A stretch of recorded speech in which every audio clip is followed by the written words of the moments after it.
Hello students, हम cost of capital के second video आपसे शेयर कर रहे हैं। इस वीडियो से पहले मेरी आपसे रिक्वेस्ट है कि कॉस्ट ऑफ कैपिटल का आप पहला वीडियो जरूर देखें, क्योंकि उसमें मैंने आपसे डिस्कस किया था कॉस्ट ऑफ कैपिटल क्या होता है और स्पेसिफिक कॉस्ट ऑफ कैपिटल में हमने कॉस्ट ऑफ डेट कैपिटल और cost of preferential capital discuss कर ली थी। इस वीडियो में हम डिस्कस कर रहे हैं third specific cost of capital, cost of equity share capital, जिसे शॉर्ट में हम केई से डिनोट करते हैं। यह एक इंपॉर्टेंट कॉस्ट ऑफ कैपिटल है। आपको पता है इक्विटी शेयर सबसे इंपॉर्टेंट रोल प्ले करते हैं किसी भी कंपनी की फाइनेंसिंग में और कैपिटल स्ट्रक्चर में। तो इक्विटी शेयर पर डिविडेंड दिया जाता है, लेकिन ये जरूरी नहीं है, आवश्यक नहीं है कि हर साल हम या इक्विटी शेयर होल्डर्स पर डिविडेंड दिया जाए। कंपल्सरी नहीं है। अगर कंपनी को प्रॉफिट्स होते हैं तो कंपनी इक्विटी शेयर्स पर डिविडेंड डिक्लेयर करती है, अदरवाइज कंपनी डिविडेंड डिक्लेयर नहीं करती है। इसका मतलब ये नहीं है कि इक्विटी शेयर कैपिटल जो है वो कॉस्टलेस कैपिटल है, ऐसा बिल्कुल भी नहीं है। कुछ लोग इसे लागत रहित कैपिटल मानते हैं, जो कि गलत है, क्योंकि कोई भी शेयर होल्डर इक्विटी शेयर्स में अगर इन्वेस्ट कर रहा है तो उसका उद्देश्य है उसमें इन्वेस्ट करके अधिक से अधिक प्रॉफिट कमाना, हाई रिस्क लेकर हाई प्रॉफिट अर्न करना। तो इक्विटी शेयर कैपिटल की कैलकुलेशन को समझने के लिए there are lots of assumptions, काफी सारी मान्यताएं हैं। तो वन बाय वन हम उसको डिस्कस करेंगे कि cost of equity share capital को किस तरीके से कैलकुलेट किया जाता है। कुछ लोगों की मान्यता है कि जो इक्विटी शेयर कैपिटल है उसकी कॉस्ट जो है वो डिविडेंड के बेसिस पर कैलकुलेट की जानी चाहिए। तो इक्विटी शेयर कैपिटल का पहला मेथड है dividend yield method. Dividend yield method का मतलब यह है कि इसमें हम जो इक्विटी शेयर पर डिविडेंड डिक्लेयर किया जा रहा है और जो उसकी मार्केट प्राइस है, क्योंकि इक्विटी शेयर मार्केट में लिस्ट होता है, सेंसेक्स में लिस्ट होता है, तो इसलिए उसकी मार्केट प्राइस भी होना स्वाभाविक है। तो इसका फॉर्मूला होगा KE equals to DPS upon MPS into 100। DPS stands for dividend per share, MPS stands for market price per share into 100। मैं आपको पहले बता चुका हूं, क्योंकि इक्विटी शेयर डिविडेंड पर भी डिविडेंड जो है वो आफ्टर टैक्स डिक्लेयर किया जाता है, अतः ये कॉस्ट ऑफ कैपिटल जो है वो after tax cost of capital होगी। नेक्स्ट सेकंड मेथड है अर्निंग यील्ड मेथड। कुछ लोगों की मान्यता है कि डिविडेंड से ज्यादा इंपॉर्टेंट है जो वो प्रॉफिट जो कि अवेलेबल है इक्विटी शेयर होल्डर्स के लिए, जिसमें से कुछ तो डिविडेंड डिक्लेयर कर दिया जाता है और कुछ पार्ट कंपनी में रिटेन कर लिया जाता है। तो कुछ लोगों की मान्यता है कि इस पूरे प्रॉफिट पर, जो कि profit available for equity share holder है, उस पूरी अर्निंग पर आपको कॉस्ट ऑफ कैपिटल कैलकुलेट करनी चाहिए। अतः इसे कहते हैं अर्निंग यील्ड मेथड। इसका फॉर्मूला होगा KE equals to EPS upon MPS into 100। EPS stands for earning per share, MPS stands for market price per share. तीसरा मेथड है, इंपॉर्टेंट मेथड है, dividend yield plus growth in dividend method. See, कोई भी share holder equity share में अगर invest कर रहा है तो उसका उद्देश्य होता है कि वो जो डिविडेंड इस साल उसको मिला है, नेक्स्ट ईयर उससे ज्यादा डिविडेंड मिले। आज फॉर एग्जांपल 5% डिविडेंड मिला है इस साल, तो उसकी ये आशा रहती है कि नेक्स्ट ईयर 5% से ज्यादा डिविडेंड मिले और उससे साल उससे भी अधिक डिविडेंड मिले। अतः वो डिविडेंड में ग्रोथ चाहता है, तभी वो इक्विटी शेयर में इन्वेस्ट करता है। अगर उसको फिक्स डिविडेंड रेट चाहिए होती तो वो प्रेफरेंस शेयर में इन्वेस्ट कर सकता था। इसलिए third method is more important, that is dividend yield plus growth in dividend method. मतलब इस मेथड में हम डिविडेंड के साथ साथ जो डिविडेंड पर एवरी ईयर ग्रोथ कंपनी दे रही है उसको भी कंसीडर करेंगे। तो इसका फॉर्मूला होगा KE equals to DPS upon MPS into 100 plus G। G stands for growth in dividend. अब सवाल ये आता है कि ग्रोथ कैसे कैलकुलेट की जाए। तो ग्रोथ कैलकुलेट करने, कभी कभी तो क्वेश्चन में जो ग्रोथ है वो डायरेक्टली दी होती है, लेट्स से 5%, 10%। तो क्वेश्चन में अगर डायरेक्टली ग्रोथ गिवन है कि डिविडेंड में जो ग्रोथ है वो 5% या 10% है, तो हम यहां पर सीधा 5 लिख देंगे। लेकिन समटाइम्स क्वेश्चन में ग्रोथ डायरेक्टली गिवन नहीं दी होती है, उसकी जगह उसमें लास्ट 4 इयर्स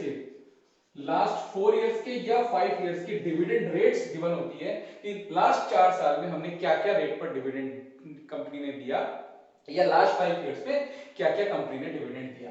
तो उस केस में हमें पहले साल से दूसरा साल, दूसरे साल से तीसरा और तीसरे साल से चौथा और चौथे से पांचवें साल की डिविडेंड रेट्स को आपस में कंपेयर करना पड़ता है और कंपेयर करके उसकी ग्रोथ निकालनी पड़ती है। फॉर एग्जांपल इनकी ग्रोथ कंसिस्टेंट अगर 10% आती है तो हम ये मानेंगे कि जो डिविडेंड में ग्रोथ है वो 10% है, तो यहां पर हम 10% लिख देंगे। तो ये सबसे इंपॉर्टेंट मेथड है dividend yield plus growth method, जिसे सबसे उत्तम मेथड माना गया है cost of equity share calculate करने के लिए। अब प्रश्न ये आता है कि हमको ये कैसे पता लगे कि हमको इन तीन में से कौन से मेथड से equity share capital calculate, cost of equity share capital calculate करनी है। तो आप ढंग से समझिए, ढंग से सुनिए। अगर क्वेश्चन में सिर्फ आपको इंफॉर्मेशन दे रखी है डीपीएस और एमपीएस से संबंधित, तो हम पहला वाला फॉर्मूला अप्लाई करेंगे। अगर आपको क्वेश्चन में डीपीएस की इंफॉर्मेशन भी दे रखी है और ईपीएस की इंफॉर्मेशन भी दे रखी है, तो हम इस केस में पहले फॉर्मूले की जगह दूसरे फॉर्मूले को अप्लाई करेंगे और पहले फॉर्मूले को इग्नोर कर देंगे। अब अगर क्वेश्चन में आपको डीपीएस के साथ साथ अगर ग्रोथ भी दे रखी है, तो हम पहले वाला डीपीएस भी दे रखा है, ईपीएस भी दे रखा है और डीपीएस के साथ ग्रोथ भी दे रखी है, तो हम पहले और दूसरे फॉर्मूले को इग्नोर कर देंगे और तीसरे फॉर्मूले को अप्लाई करेंगे। क्लियर है स्टूडेंट्स? तो यही मेथड सबसे उत्तम है। तो जिस तरह की क्वेश्चन में इंफॉर्मेशन दे रखी है उस इंफॉर्मेशन के हिसाब से हमको cost of equity share apply करना पड़ेगा। अब एक और इसमें पॉइंट आता है cost of newly equity share issued. अगर हमने पहली बार fresh issue of equity share issue की है तो उस केस में हम क्या करें, क्योंकि उस वक्त कंपनी के शेयर की कोई मार्केट प्राइस नहीं होती या वो फेस वैल्यू के इक्विवेलेंट ही माना जाता है।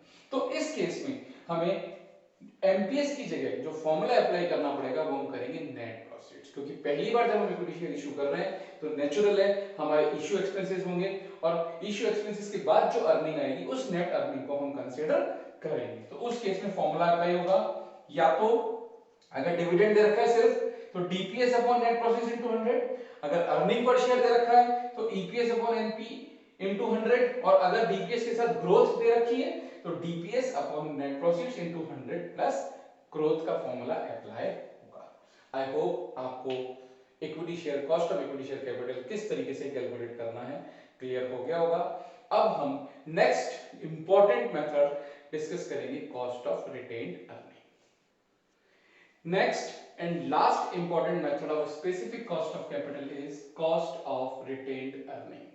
Retained earning का मतलब है वो अर्निंग जो कंपनी रोक के रख लेती है, वो प्रॉफिट्स जो कंपनी अपनी बैलेंस शीट में रोक के रखती है फ्यूचर एक्सपेंशन के लिए या फ्यूचर कंटिजेंसी के लिए। तो रिटेन्ड अर्निंग को हम इस तरीके से समझ सकते हैं, जैसे प्रॉफिट बिफोर टैक्स कंपनी को हुआ, इसमें से हमने टैक्स लेस किया तो ये कहलाएगा प्रॉफिट आफ्टर टैक्स।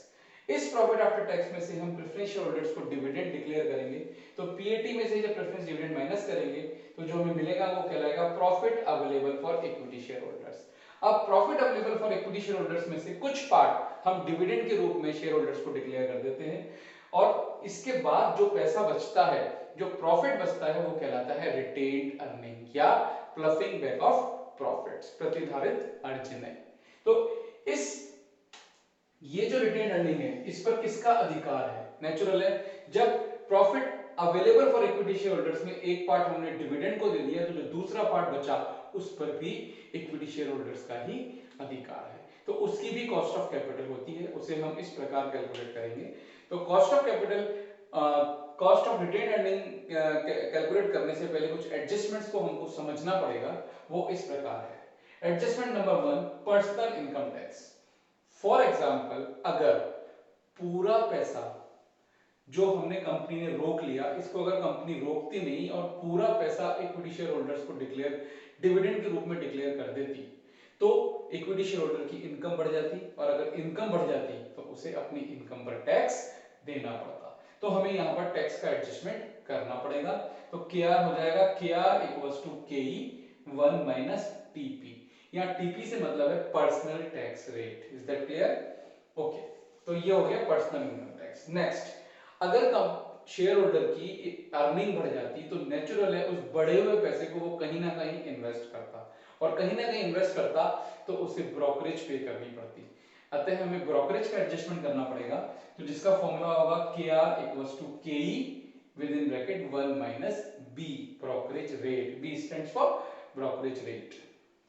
इसके अलावा अगर सारा प्रॉफिट जो इक्विटी शेयर होल्डर्स का अवेलेबल था वो डिविडेंड के रूप में डिक्लेयर हो जाता, तो शेयर की मार्केट प्राइस बढ़ जाती, मार्केट प्राइस बढ़ने से इक्विटी शेयर होल्डर की वैल्यू बढ़ जाती और इक्विटी शेयर होल्डर की वैल्यू बढ़ने से उसे कैपिटल गेन होता। तो कैपिटल गेन जो है वो इनकम है, अबाउट टू जो थे वो खर्चे थे, एक्सपेंसेस थे। तो इनकम के लिए हम जो एडजस्टमेंट करेंगे वो होगा KR equals to KE upon 1 minus TC। TC stands for capital gain tax rate. तो इस तरीके से इन तीनों एडजस्टमेंट्स को हमको ध्यान में रखना पड़ेगा कब कॉस्ट ऑफ रिटेन अर्निंग को कैलकुलेट करने के लिए। अतः कॉस्ट ऑफ रिटेन अर्निंग के जो फॉर्मूले बनेंगे वो इस प्रकार बनेंगे। मैं आपको पहले बताऊं कि जो फॉर्मूला हम इक्विटी शेयर के लिए यूज करेंगे वही फॉर्मूला हम कॉस्ट ऑफ रिटेन अर्निंग के लिए यूज में लेंगे। वो फॉर्मूले इस प्रकार है।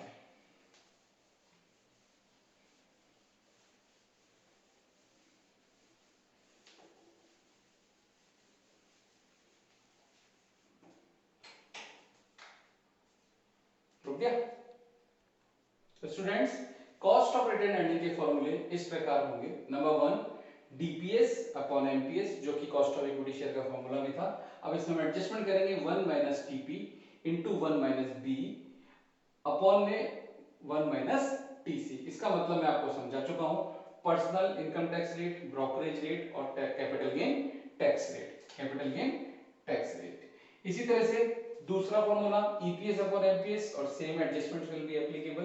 Third formula DPS upon MPS into 1 minus TC into 100 plus G into 1 minus TP to 1 minus B।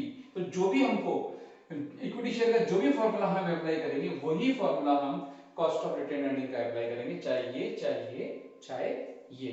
अब इसमें एक बात का ध्यान रखना है कि जब हम इसको कैलकुलेट करेंगे तो क्वेश्चन में जो भी एडजस्टमेंट हमको दिया हुआ होगा, जरूरी नहीं है कि ये तीनों एडजस्टमेंट क्वेश्चन में दिए हुए हो सकता है किसी क्वेश्चन में सिर्फ एक ही एडजस्टमेंट दिया हुआ है तो हम सिर्फ इसी एडजस्टमेंट को फॉर्मूले में लिखेंगे, इन दोनों को उस फॉर्मूले में नहीं लिखेंगे। हो सकता है हमारे पास हमको ये और ये दिया हुआ है, ब्रोकरेज नहीं दी हुई, तो इसको और इसको हम अप्लाई करेंगे, इसको हम अप्लाई नहीं करेंगे। और ऐसा भी हो सकता है कि हमको सिर्फ ये दोनों दे रखे हो तो हम ये दोनों फॉर्मूले में अप्लाई करेंगे, इसको अप्लाई नहीं करेंगे। तो इस चीज का आपको विशेष ध्यान रखना है कि क्वेश्चन में जो भी इन तीनों एडजस्टमेंट्स में से एडजस्टमेंट दिया हुआ है सिर्फ उसी के फॉर्मूले का एडजस्टमेंट हम करेंगे और किसी का एडजस्टमेंट नहीं करेंगे। तो इस तरीके से स्पेसिफिक कॉस्ट ऑफ कैपिटल के हमने cost of debt capital, cost of preference share capital, cost of equity share capital और कॉस्ट ऑफ रिटेन अर्निंग को किस तरीके से कैलकुलेट किया जाता है वो हमने भली भांति प्रकार समझ लिया है। आशा करता हूं आपको समझ में आया होगा। अब नेक्स्ट हम कैलकुलेट करेंगे weighted average cost of capital, जिसे शॉर्ट में KW से डिनोट करते हैं। इसे हम कंबाइंड कॉस्ट ऑफ कैपिटल भी कह सकते हैं, क्योंकि जब कभी भी हमें डिसीजन लेना होता है तो we should have a single rate of return. एक सिंगल रेट ऑफ रिटर्न के लिए हमें weighted average cost of capital calculate करना पड़ेगा। तो इसे कैलकुलेट करने का सिंपल फॉर्मूला है KW equals to sigma XW upon sigma W into 100। यहां पर x का मतलब है स्पेसिफिक कॉस्ट ऑफ कैपिटल, जो अभी हमने लास्ट मेरे 2 वीडियोस जो है उनमें हमने अभी सीखी है कि स्पेसिफिक कॉस्ट ऑफ कैपिटल किस तरीके से कैलकुलेट की जाती है। तो वो x की वैल्यू होगी।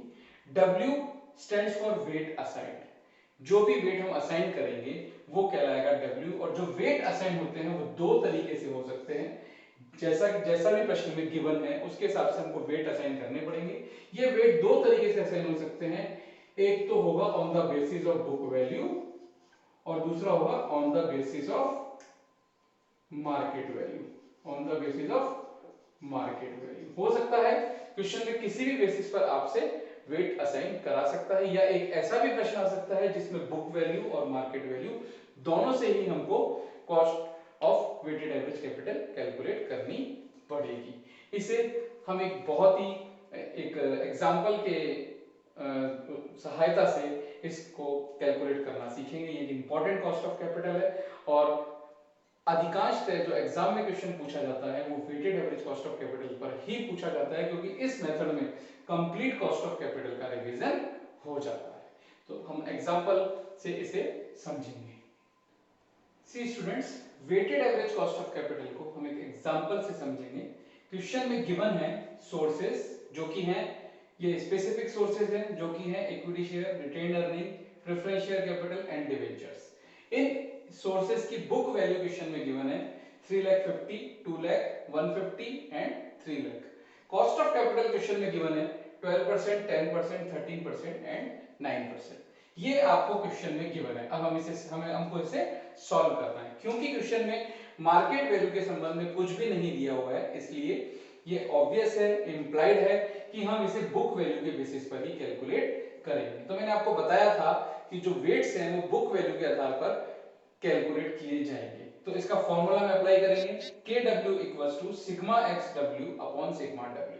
तो कॉस्ट ऑफ कैपिटल जो क्वेश्चन में गिवन है इसको हम कह सकते हैं X। ये क्वेश्चन में गिवन थी, मतलब इस क्वेश्चन में आपको अलग से specific cost of capital calculate करने की जरूरत नहीं है, वो ऑलरेडी कैलकुलेटेड है और ये सारी ही कॉस्ट ऑफ कैपिटल जो है वो आफ्टर टैक्स है।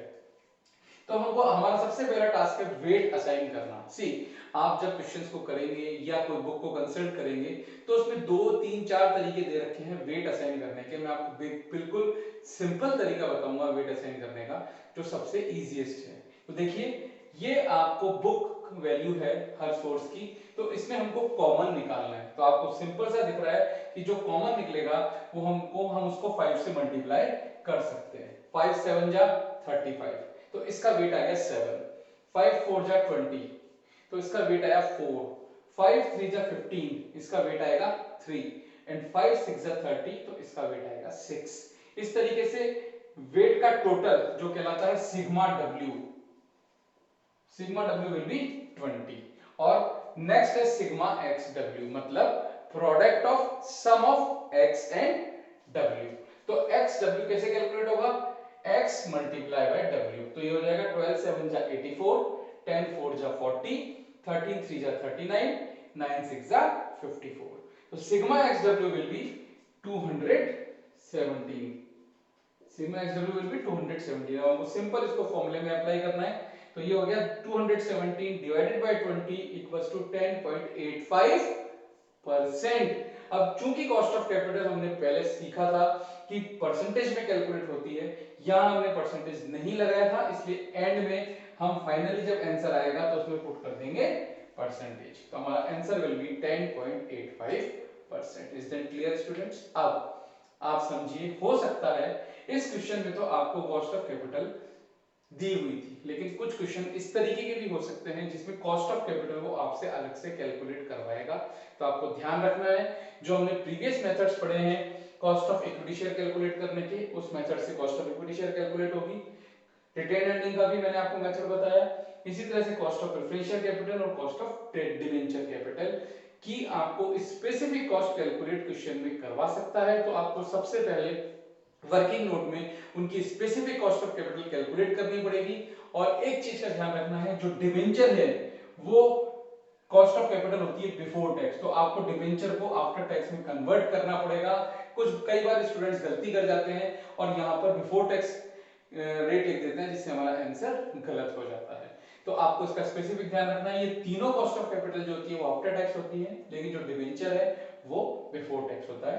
तो उसको हमें 1 - t से मल्टीप्लाई करके आफ्टर टैक्स बनाना पड़ेगा। तो आपको इस चीज का ध्यान रखना है, वो कैलकुलेट करके सिंपल आपको इसी टेबल में ऐसी ही टेबल बनाकर उसको क्वेश्चन को सॉल्व करना है। अब हम नेक्स्ट क्वेश्चन करेंगे जो कि मार्केट वैल्यू पर बेस्ड होगा, तो उससे आपकी अंडरस्टैंडिंग और क्लियर हो जाएगी। ये इलस्ट्रेशन हम करेंगे मार्केट वैल्यू बेस पर। देखिए, क्वेश्चन में गिवन है सोर्सेस, अमाउंट इन रुपीस, ये है book value. Cost of capital question में गिवन है 11, 11, 8 और 4.5। इसके अलावा क्वेश्चन में गिवन है डिबेंचर सोल्ड एट 94%। इसका मतलब ये जो 9% डिबेंचर है 7,50,000 रुपए की, ये 94% पे सेल हो रहे हैं। इसका मतलब 7,50,000 का 94% 7,05,000 हो जाएगी market value of debentures. Next question में रखा है preference share is at par. Preference shares hold होते हैं एट पार पर। इसका मतलब 2,50,000 will be the same market value of preference share. Next question में गिवन है market price of equity share is 13 rupees 50 paisa. Students understand carefully, इसको ढंग से समझिएगा।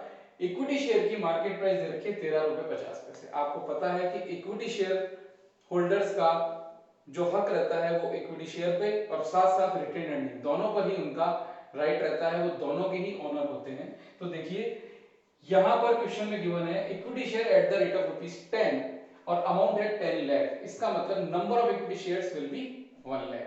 1 लाख इक्विटी शेयर है और वो मार्केट में 13 रुपए 50 पैसे पर सेल होते हैं, इसलिए उनकी मार्केट प्राइस हो जाएगी 13,50,000 रुपए। Market price will be 13,50,000। इस 13,50,000 रुपए पर इक्विटी शेयर होल्डर्स का और रिटेन अर्निंग्स दोनों का ही राइट है, तो इसे हम उनके रेशो में डिस्ट्रीब्यूट कर देंगे। सी इक्विटी शेयर कैपिटल है 10 लाख और रिटेन अर्निंग है 5 लाख, तो इनका जो रेशो हुआ वो हुआ 2:1। तो 13,50,000 को 2:1 में जब हम डिस्ट्रीब्यूट करेंगे तो इक्विटी शेयर की मार्केट वैल्यू आएगी 9 लाख रुपए और प्रेफरेंस शेयर की मार्केट वैल्यू आएगी 4,50,000 रुपए, जिसको कि हम यहाँ पर लिख देंगे। अब इस क्वेश्चन में हमें जो वेट्स निकालने होंगे वो मार्केट वैल्यू में निकालेंगे, ना कि बुक वैल्यू पर। तो मार्केट वैल्यू हमने लीस्ट कॉमन फैक्टर ले लिया, तो जो मार्केट वैल्यू है इनको 5 से डिवाइड कर दिया, तो ये 3 जीरो, ये जीरोस तो आपस में कट हो ही जाएंगी। साइमल्टेनियसली हम इसको 5 से डिवाइड किया तो ये आया 180, 90, 50 और 141। तो सिग्मा W आ गया 461। अब हम अप्लाई करेंगे सिग्मा x को W से मल्टीप्लाई करेंगे, तो ये x है और ये W है। 11 को 180 से मल्टीप्लाई करेंगे इट विल कम 1980। 11 को 90 से मल्टीप्लाई करेंगे इट विल कम 990। 8 को 50 से मल्टीप्लाई करेंगे 400 और 4.5 को 141 से मल्टीप्लाई करेंगे तो 634.50। तो इसका टोटल हो जाएगा 4004.50। अब इसको हम फॉर्मूले में अप्लाई कर देंगे KW equals to sigma XW upon sigma W। 4004.50 divided by 461 it will come 8.69%। तो इस तरीके से हमने सीखा कि weighted average cost of capital book value से और मार्केट वैल्यू से किस प्रकार कैलकुलेट की जाती है।